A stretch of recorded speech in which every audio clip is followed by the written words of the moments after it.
Дорогие друзья, смотрите нашу новую разработку. Угловая печь, камин с хлебокамерой и лежанкой.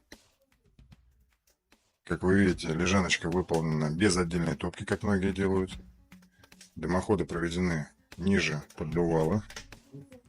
Первая протопка, печь сырая, но, как видим, даже в зимнем режиме она уже не дымит, тяга прекрасная. То есть лежанка уже греется. Вот такой вот термометр вставлен. Красивое обрамление в виде пятиугольничка. Такие как бы листики декоративные, полочки. Лежанка выполнена с мозаикой. Очень сложная работа, очень кропотливая. Гарантийная табличка, так чтобы сильно глаза не маячили. Поставили вот туда номер сдачи договора. Все там написано. Обращайтесь. Мой мастер печь. Мы сделаем изделие вашей мечты.